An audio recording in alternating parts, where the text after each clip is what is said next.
Hey there, Bible nerds. Welcome to Chapters and Chuckles by Kaye, where we dive into the Bible chapter by chapter.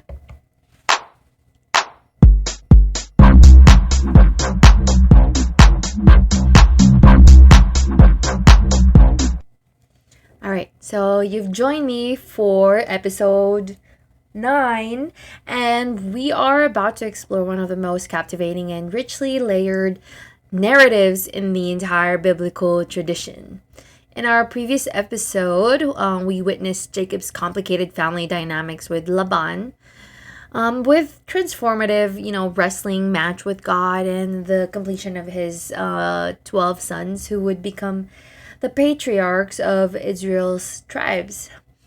Today, we're shifting our focus to Joseph, Jacob's beloved son, and his extraordinary journey from the depths of betrayal to the heights of power. We'll be covering Genesis chapters 41 through 45, where you will witness prophetic dreams that foretell the future, 7 abundant years followed by devastating famine. There's unexpected family reunions filled with tension and emotion. There's some cleverly concealed identities, and ultimately the revelation of divine providence working mysteriously through human mistakes and misjudgments. So, find your spot, grab your drink. I have my vitamin water today, and let's dive into it. So, chapter 41, From Prison Chains to Pharaoh's Right Hand. So, picture this: Egypt, in the magnificent palace of Pharaoh. Two complete years have passed since Joseph accurately interpreted the dreams of the Pharaoh's cupbearer and baker while in prison.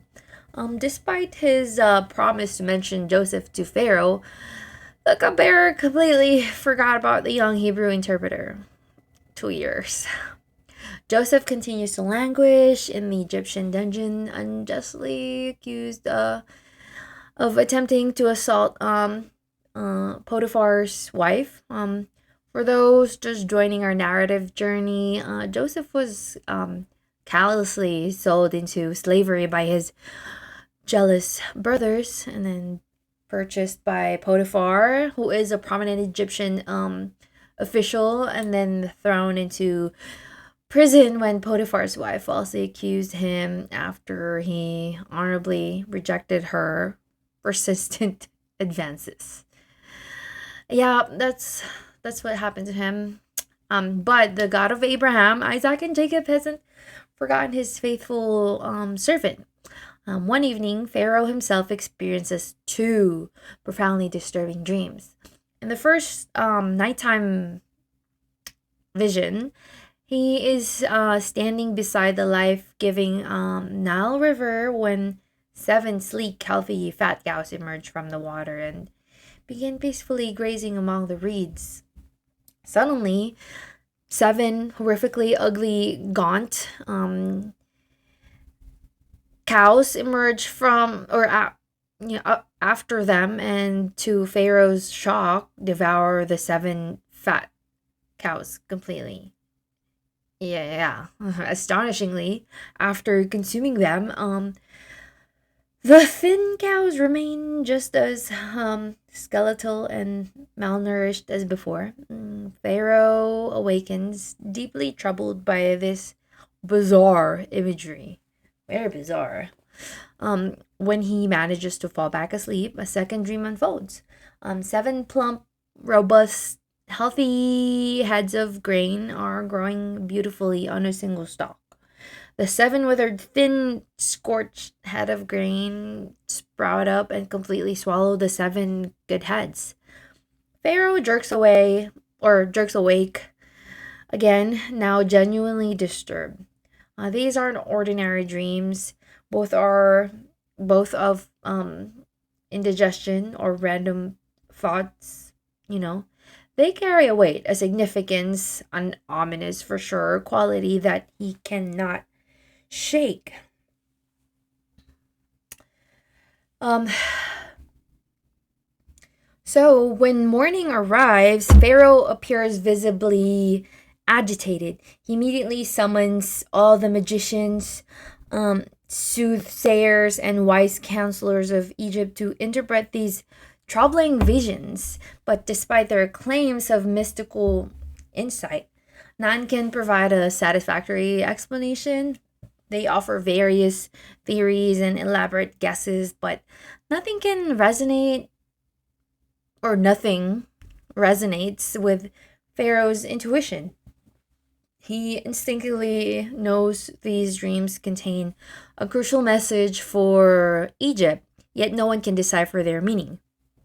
In this moment of royal frustration, the chief cupbearer's memory is finally jogged. He approaches Pharaoh with hesitation.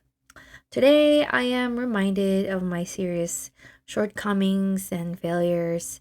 Some time ago, when Pharaoh was displeased with his servants, he imprisoned both myself and the chief baker. And during our confinement, we each experienced a dream on the same night. Each vision carrying its own distinct meaning. A young Hebrew man was imprisoned alongside us, a servant of the captain of the guard. When we described our dreams to him, he provided interpretations that proved remarkably accurate.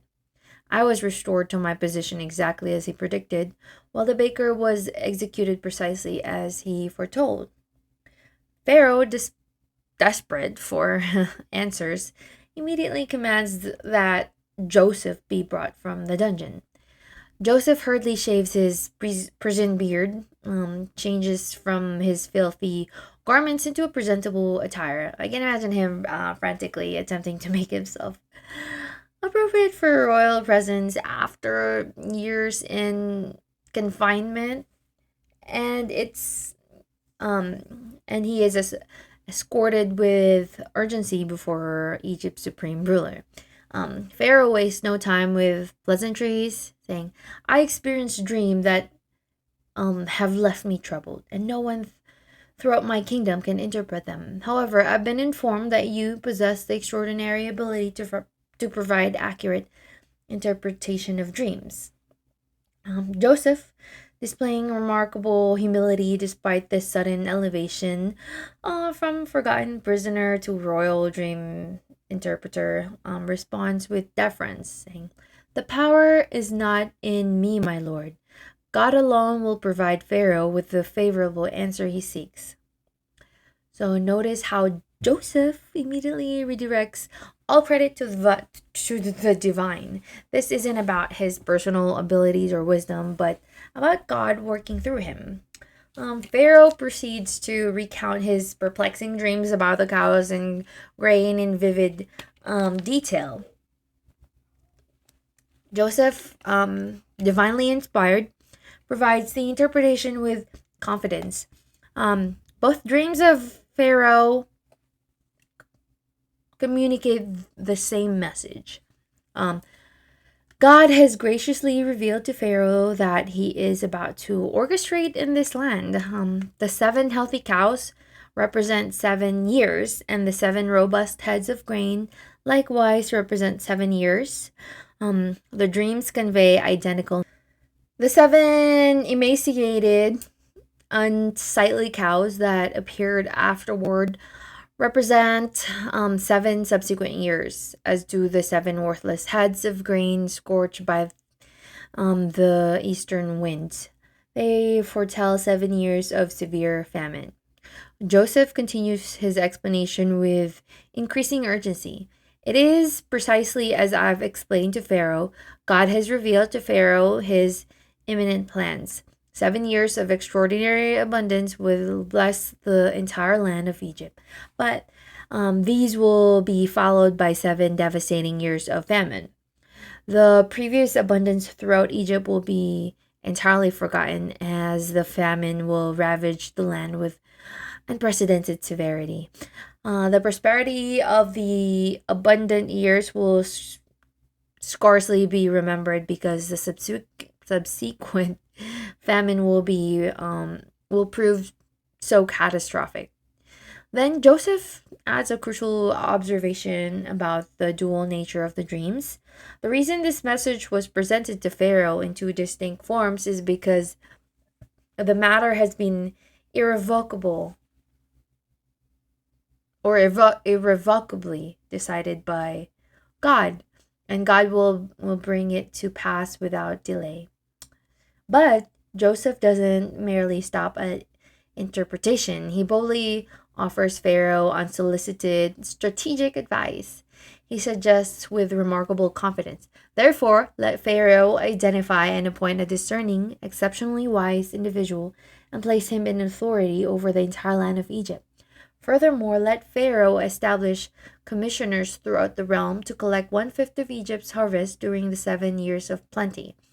These officials should gather all the food produced during these forthcoming prosperous years and store the grain under Pharaoh's authority, securing it in a designated city as food reserve.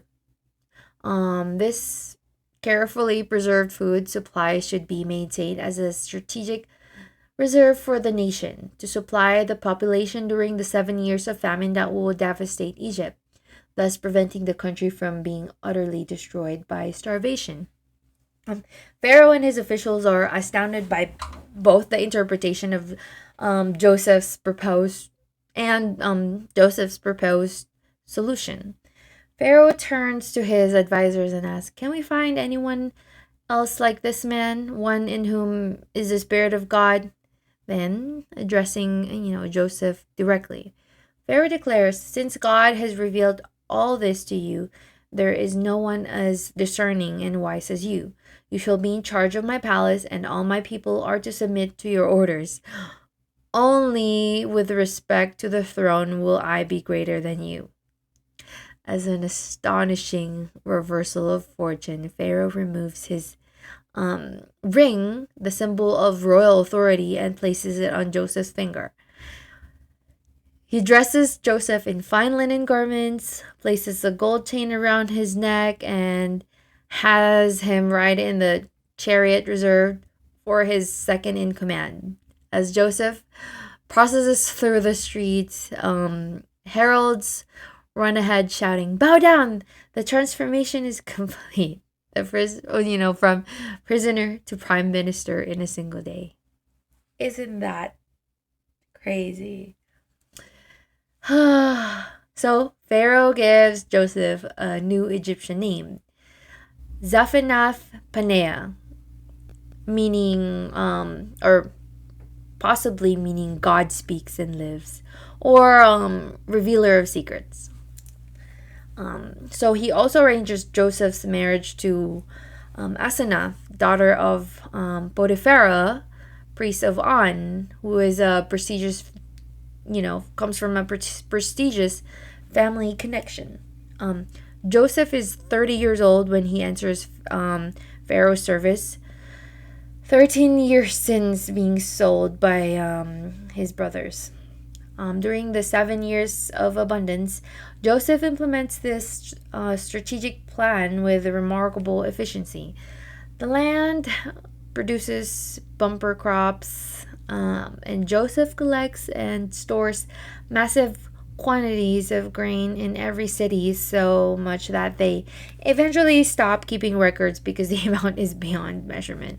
Before the famine arrives, Asenath bears Joseph two sons. He names the firstborn Manasseh, meaning causing to forget, saying, "God has made me forget all my hardship and my father's house." The second son he names Ephraim, meaning fruitful, saying, "God has made me fruitful in the land of my affliction." These names reveal Joseph's heart. He is finding healing from past trauma while acknowledging God's blessing in his place of suffering. When the 7 years of abundance end, the famine begins just as Joseph predicted, affecting not only Egypt but all surrounding lands. As hunger spreads throughout Egypt, people cry out to Pharaoh for food. His response is, go to Joseph and do whatever he tells you. Joseph opens the storehouses and sells grain to the Egyptians. Soon, people from all neighboring countries come to Egypt to buy grain from Joseph. As the famine has become severe throughout the entire region. This remarkable chapter shows divine providence at work through human circumstances. Joseph's gifts for dream interpretation, the very thing that got him in trouble with his brothers years earlier, now become the vehicle for his extraordinary elevation.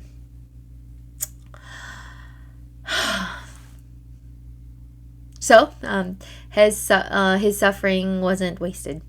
It prepared him for this pivotal moment in history. The 13 years of slavery and imprisonment developed his character, his administrative abilities, and dependence on God. Sometimes our greatest trials are preparation for our most significant opportunities. All right, fun fact corner. Ancient Egyptian records actually document a 7-year famine during the time of the third dynasty. The famine stela inscription describes a 7-year period when the Nile failed to flood properly. While scholars debate the exact timing of and connection to Joseph's story, it's fascinating that Egyptian historical records confirm such an event, had occurred. All right, chapter 42. Brothers bow before the brother they betrayed. All right, let me just take a quick hydration break.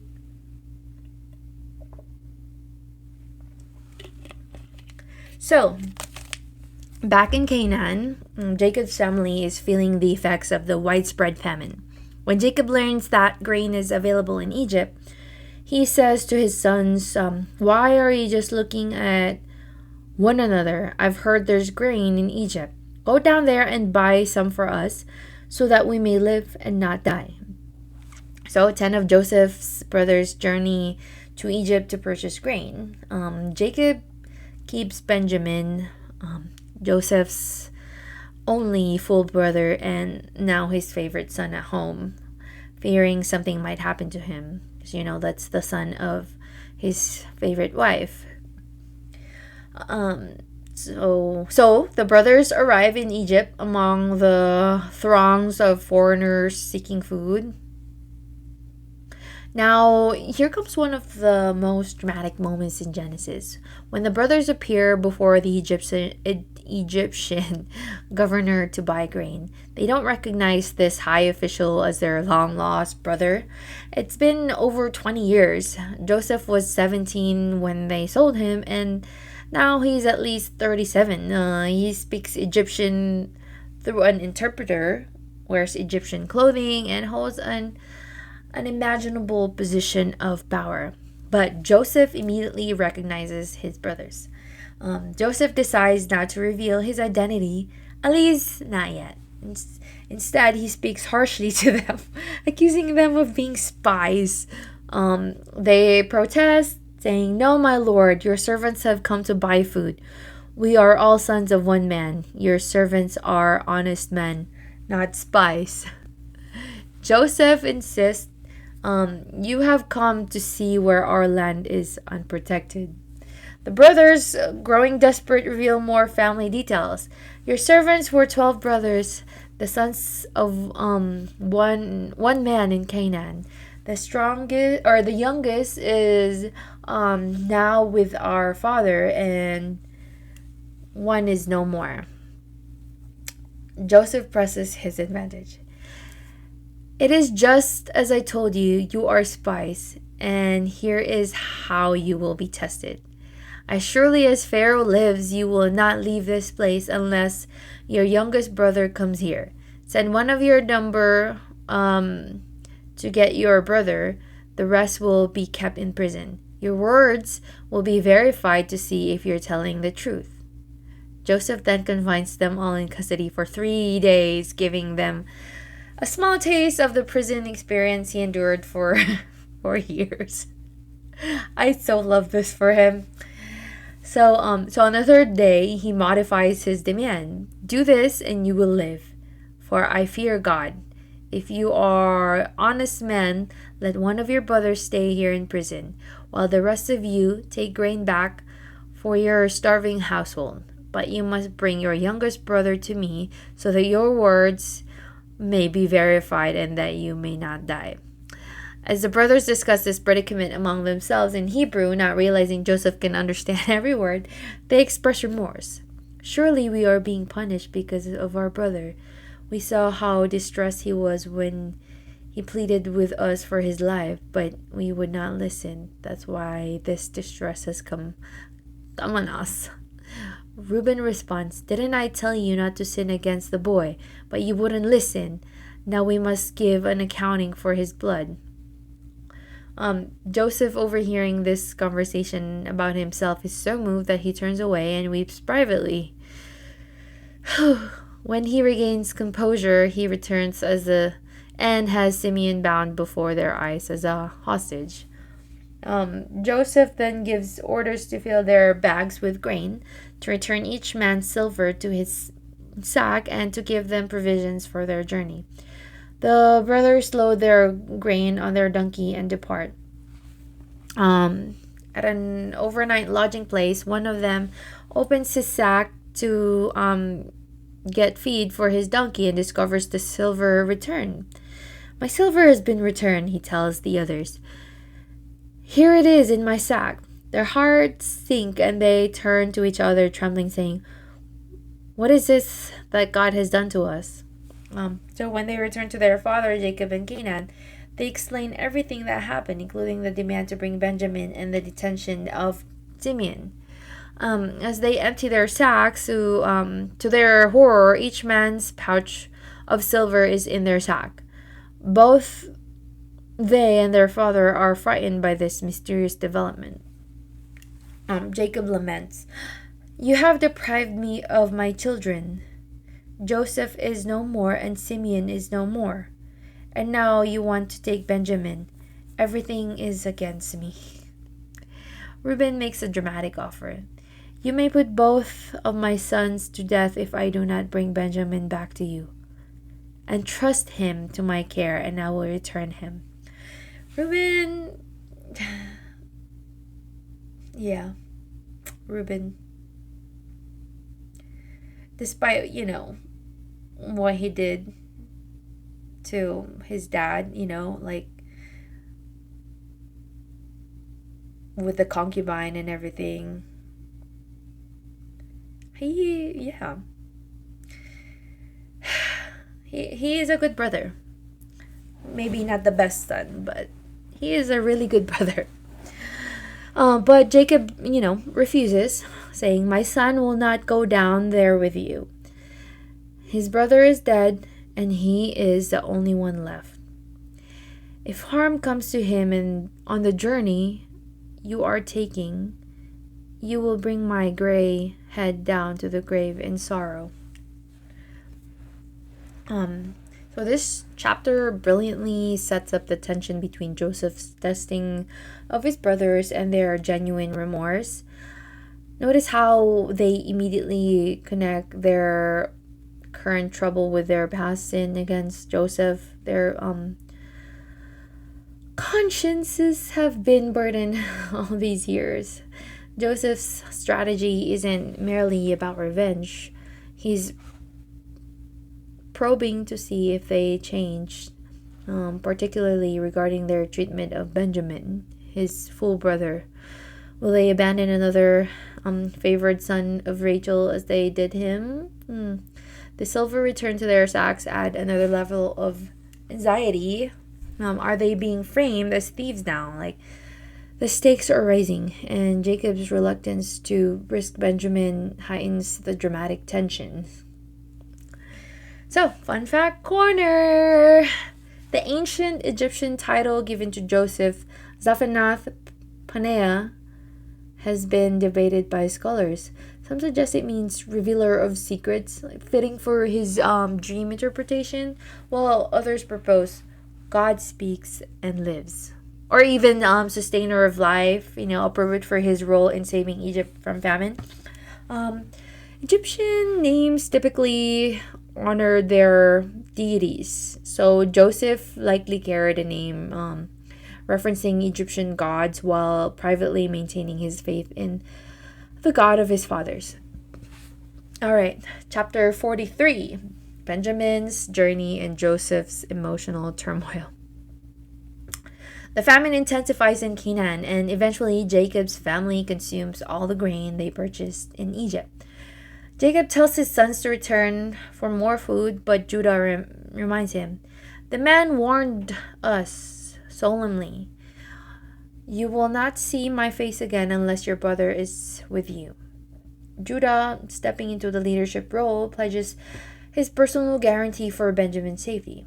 "I myself will guarantee his safety, so you can hold me personally responsible for him.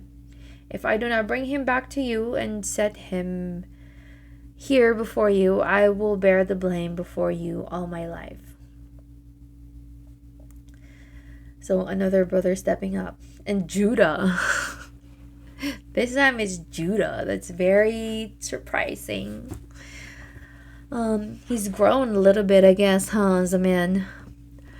So Jacob reluctantly agrees, but instructs them to take choice gifts for the man. Balm, honey, spices, myrrh, pistachio nuts, and almonds, along with double the silver, including what was returned in their sacks. And may God Almighty grant you mercy before the man, Jacob prays, so that he will let your other brother and Benjamin come back with you. As for me, if I am bereaved, I am bereaved. So when the brothers arrive in Egypt with Benjamin, Joseph notices Benjamin among them and instructs his house steward, "Take this man to my house, slaughter an animal, and prepare a meal. They are to eat with me at noon." The brothers are terrified when brought to Joseph's residence, thinking, "We were brought here because of the silver that was put back into our sacks the last time. He wants to attack us, overpower us, and to seize us as slaves, along with our donkeys." They quickly explain to Joseph's steward about finding their silver return and that they've brought it back along with additional money for more grain. The steward reassures them, "Don't be afraid. Your God, the God of your father, has given you treasures in your sacks. I receive your silver." Then he brings Simeon out to them. Inside Joseph's house, the brothers prepare their gifts and bow low before Joseph.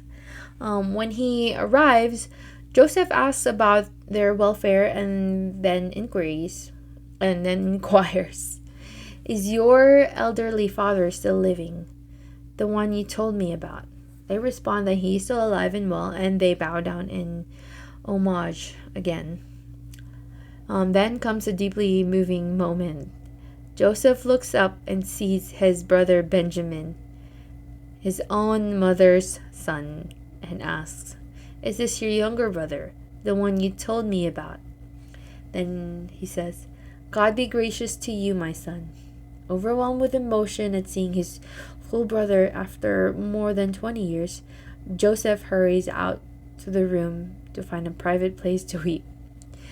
After regaining his composure and washing his face, he returns and orders the meal served. The seating arrangement at his feast reveals Joseph's continued concealment of his identity. Joseph eats by himself. The Egyptian officials eat separately because Egyptians considered it detestable to eat with Hebrews. And the brothers are seated in order of their age, from the firstborn to the youngest, causing them to look at each other in astonishment. How could this Egyptian official know their birth order? Adding to their surprise, Joseph sends portions of food to them from his table, with Benjamin receiving 5 times more than the others. Despite this preferential treatment of Benjamin, perhaps testing if they'll show jealousy as they did toward Joseph, the brothers feast and drink freely with Joseph, enjoying the unexpected hospitality from the intimidating Egyptian governor. So this chapter beautifully portrays Joseph's inner struggle.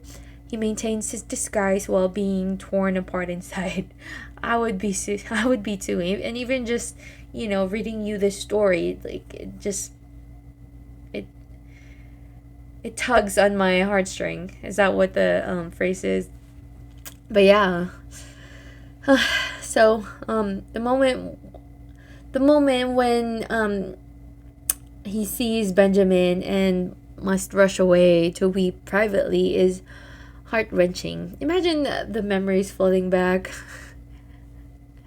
The questions about his brother's life, the years lost, and then about knowing about their father being alive still. So despite that, Joseph still restrains himself, continuing his elaborate plan to determine if his brothers have truly changed. The preferential treatment of Benjamin is particularly telling. Like, will they resent Benjamin receiving 5 times more as they resented Joseph's special coat years ago? Alright. A little bit emotional. But fun fact corner. So the gifts Jacob sends, which are, the balm, honey, spices, myrrh, pistachio nuts, and almonds, were luxury items that Egypt, despite its agricultural wealth, would have valued highly. These Canaanite specialties would have been especially precious during a famine. So Jacob's strategy of sending gifts follow ancient Near Eastern diplomatic protocol when approaching someone of higher status, showing his political savvy despite his advanced age. Alright, chapter 44. The Silver Cup and Judah's Selfless Plea. So as the brothers prepare to depart with their grain, Joseph implements the final phase of his test. He instructs his steward, fill the man's sack with as much food as they can carry, and put each man's silver in the mouth of his sack. Then put my cup, the silver one, in the mouth of the youngest one's sack, along with the silver for his grain. The brothers set out at dawn, but they've barely left the city when Joseph sends his steward after them with accusations. Why have you repaid good with evil? Isn't this the cup my master drinks from and uses for divination? This is a wicked thing you have done. The brothers, confident in their innocence, make a generous vow. If any of your servants is found to have it, he will die, and the rest of us will become my lord's slaves. Very well, the steward replies, but only the one found with the cup will become my slave. The rest of you will be free from blame. Each brother quickly lowers his sack and opens it, beginning with the oldest. When the search reaches Benjamin's sack, the cup is found. In anguish, they, tear their clothes, a sign of extreme distress, reload their donkeys, and return to the city. Back at Joseph's house, they throw themselves to the ground before him. Joseph confronts them. What is this you have done? Don't you know that a man like me can find things out by divination? Judah, emerging as spokesperson, responds, What can we say to my Lord? What can we say? How can we prove our innocence? God has uncovered your servant's guilt. We are now my Lord's servants, we ourselves, and the one who was found to have the cup. But Joseph refuses this offer. Far be it from me to do such a thing. Only the man who was found to have the cup will become my slave. The rest of you go back to your father in peace. Then Judah approaches Joseph and delivers one of the most heartfelt speeches in Genesis. A complete transformation from the man who once suggested selling Joseph into slavery. He really did mature. I'm proud of him here.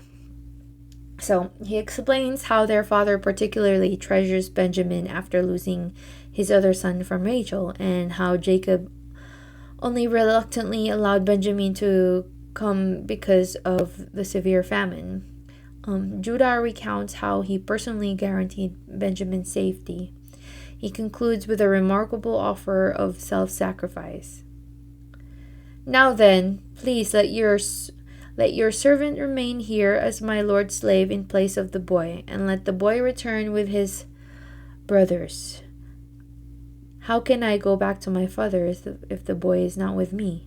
No, do not let me see the misery that would come my father. So this chapter represents the climax of Joseph's test, and Judah passes magnificently. The same brother who once callously suggested selling Joseph for profit now offers himself as a substitute slave to spare his father, further grief. This demonstration is shows a profound character transformation. Judah's eloquent, selfless plea shows he's learned from the past mistakes and now values family bonds above his own freedom. The cup in Benjamin's sack was Joseph's final test. Like, would the brothers abandon Benjamin to save themselves? And then, Judah even offers himself in Benjamin's place. Joseph now has his answer. His brothers are changed man. Whew, it was very beautiful. All right, fun fact corner. Joseph's silver cup was described as one used for divination, a practice of seeking supernatural knowledge through objects. While divination was common in Egyptian culture, the text doesn't indicate Joseph actually practiced it. This may have been part of his Egyptian persona, or simply how his steward described the cup to emphasize its importance. The Hebrew people were generally forbidden from practicing divination, showing how Joseph maintained his cultural identity while adapting to his Egyptian position. All right, last chapter of this episode. Chapter 45. I am Joseph. Revelation and reconciliation. Judah's impassioned plea breaks through Joseph's carefully maintained facade. No longer able to control his emotions, Joseph cries out to his attendants, "Have everyone leave my presence." When they're alone with just his brothers, Joseph reveals his true identity with tears streaming down his face. Ooh, I'm getting emotional. I am Joseph. Is my father still living? His brothers stand before him, stunned in silence, terrified at his, revelation. The Egyptian governor, second only to Pharaoh himself, is their brother, whom they sold into slavery 22 years ago. Joseph, seeing their fear, says compassionately, "Come close to me." When they approach, he continues, "I am your brother Joseph, the one you sold in Egypt. And now, do not be distressed and do not be angry with yourselves for selling me here, because it was to save lives that God sent me ahead of you. For 2 years now, there has been famine in the land, and for the next 5 years, there will be no plowing and reaping. But God sent me ahead of you to preserve for you a remnant on earth and to save your lives by a great deliverance." This extraordinary moment of forgiveness, Joseph reframes their evil actions within, God's greater purpose.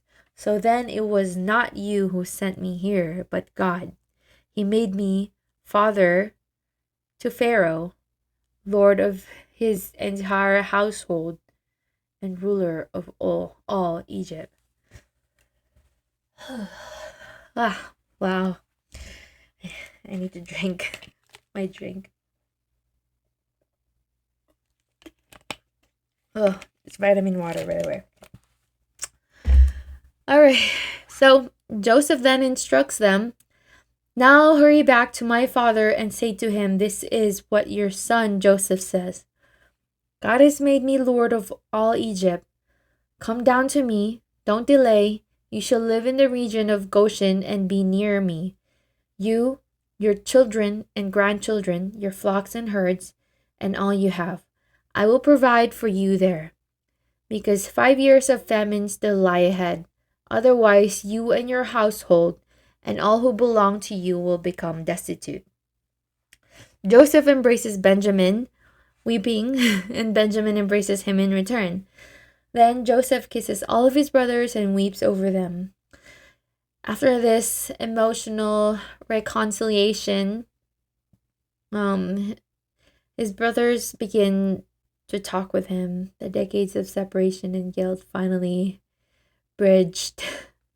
When Pharaoh hears that Joseph's brothers have arrived, he delighted and instructs Joseph, "Tell your brothers, load your animals and return to Canaan, and bring your father and your families back to me. I will give you the best of the land of Egypt, and you can enjoy the fat of the land." Pharaoh even provides wagons for transporting their families and possessions. Oh, nice. Joseph gives his brothers new clothing, but to Benjamin he gives 5 sets of clothes and 300 shekels of silver. He also sends his father 10 donkeys loaded with the finest products of Egypt, and 10 female donkeys loaded with grain, bread, and provisions for his father's journey. And as his brothers depart, Joseph cautions them, "Don't quarrel on the way." Perhaps, concerned they might blame one another for the treatment of him years ago. When they arrive in Canaan and tell Jacob, Joseph is still alive. In fact, he is ruler of all Egypt. Their father is stunned. He doesn't believe them. But when they describe everything Joseph said, and when he sees the wagons Joseph sent to carry him back, Jacob's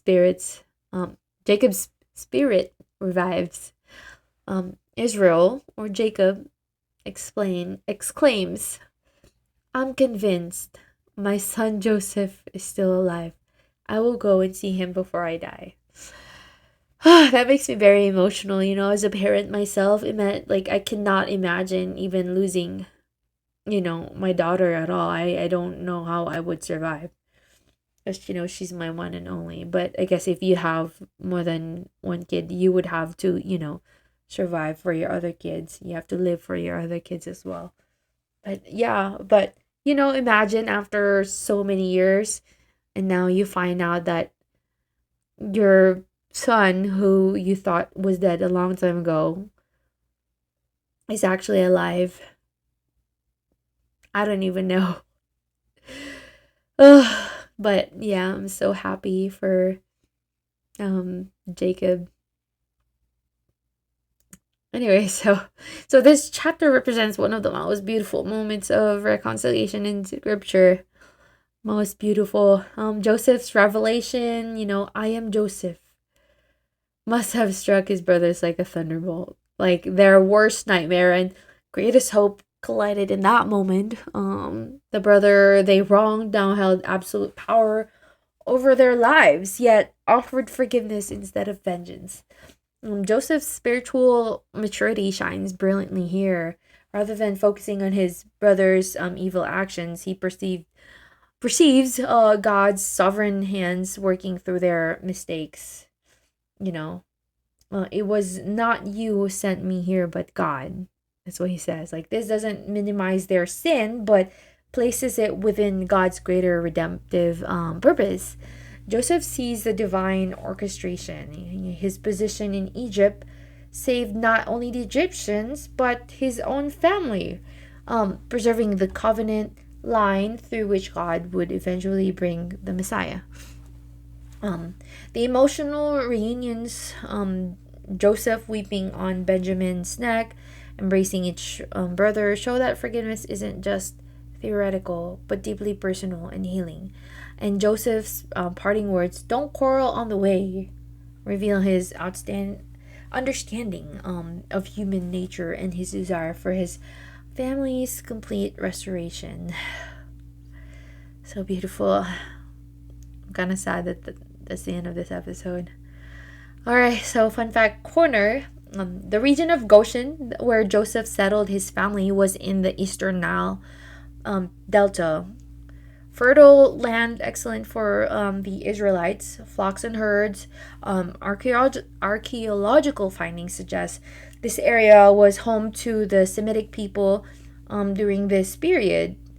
Interestingly, settling his family in Goshen also kept them somewhat separate from mainstream Egyptian society, helping preserve their distinct identity during their, stay in Egypt, a crucial factor for their eventual exodus and return to Canaan. So that concludes our journey through Genesis chapters 41 through 45. What a very incredible narrative arc. We've witnessed Joseph's dramatic rise from prisoner to prime minister or governor.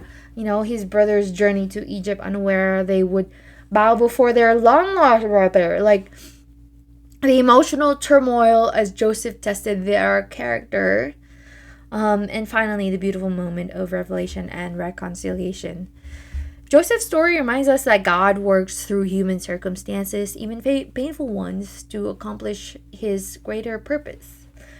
So, next time on our journey, Genesis Journey, episode 10, last episode of this season, Genesis, the book of Genesis, we'll explore chapters 46 through 50, where we will witness the emotional reunion between Joseph and his father, Jacob, the settlement of Israel's family in Egypt, Jacob's prophetic blessings over his sons, and ultimately the peaceful conclusion of both Jacob and Joseph's remarkable lives.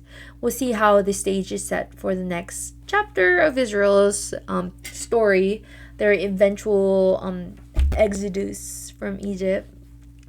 The seeds of both bondage and deliverance are planted in these final chapters of Genesis, connecting their ancestral narrative to the greater story of God's redemption plan. So thank you so much for joining me for this episode of our Genesis series. I hope you've been enriched by this powerful story of divine providence working through human circumstances. Joseph's journey from the pit to the palace reminds us that our current circumstances don't define our ultimate destiny. If you've enjoyed this exploration, please consider sharing it with someone who might be encouraged by Joseph's story of resilience and forgiveness. And until next time, this is Kaye signing off. Remember, even when life seems chaotic or unfair, there may be a divine pattern emerging that we can't yet see. So take care, and may you find meaning in your own story, just as Joseph did in his.